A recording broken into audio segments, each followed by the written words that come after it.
नमस्ते दोस्तों, स्वागत है आपका हमारे चैनल पर। इंदिरा गांधी भारत की पहली महिला प्रधानमंत्री अपने अद्वितीय नेतृत्व, दृढ़ इच्छा शक्ति और करिश्माई व्यक्तित्व के लिए जानी जाती थीं। हालांकि उनका जीवन और राजनीतिक सफर कई कठिनाइयों और उतार चढ़ावों से भरा हुआ था।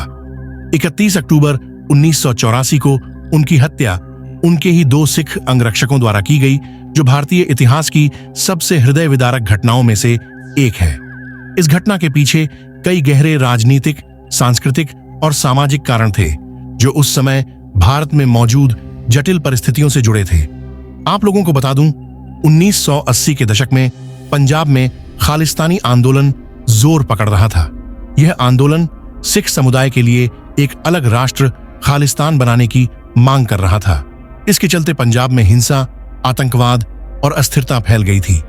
इस आंदोलन के केंद्र में थे जरनैल सिंह भिंडरांवाले, जो इस अभियान के मुख्य चेहरे थे। आप लोगों को बता दूं, स्वर्ण मंदिर, जो सिख धर्म का सबसे पवित्र स्थल है, भिंडरांवाले और उनके समर्थकों ने अमृतसर स्थित स्वर्ण मंदिर को अपना मुख्यालय बना लिया था।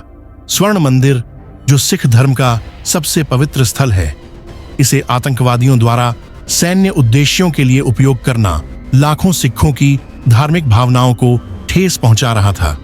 इंदिरा गांधी ने देश की एकता और अखंडता बनाए रखने के लिए ऑपरेशन ब्लू स्टार का आदेश दिया। यह सैन्य अभियान जून 1984 में शुरू हुआ, जिसमें स्वर्ण मंदिर में छिपे उग्रवादियों को बाहर निकालने और खालिस्तानी आंदोलन को कमजोर करने का लक्ष्य था।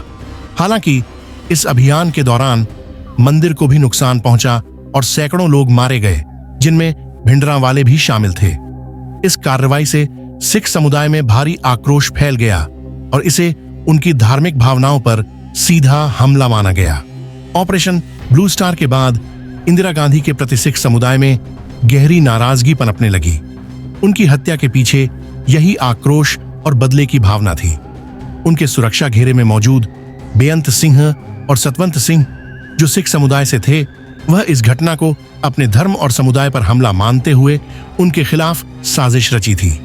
31 अक्टूबर 1984 की सुबह, जब इंदिरा गांधी अपने निवास पर सुबह की सैर कर रही थीं, तब बेअंत सिंह और सतवंत सिंह ने उन पर हमला किया। बेअंत सिंह ने अपनी पिस्तौल से 3 गोलियां चलाईं और फिर सतवंत सिंह ने स्टेन गन से उन पर अंधाधुंध गोलियां बरसाईं। इंदिरा गांधी गंभीर रूप से घायल हो गईं और उन्हें तुरंत अखिल भारतीय आयुर्विज्ञान संस्थान एम्स ले जाया गया, लेकिन डॉक्टर उनकी जान नहीं बचा सके। उनकी हत्या के बाद भारत में शोक और आक्रोश की लहर दौड़ गई। इस घटना ने पूरे देश को झकझोर कर रख दिया। इसके बाद दिल्ली और अन्य हिस्सों में सिख विरोधी दंगे भड़क उठे, जिनमें सैकड़ों निर्दोष सिखों की हत्या हुई और उनके घर व व्यवसायों को आग के हवाले कर दिया गया।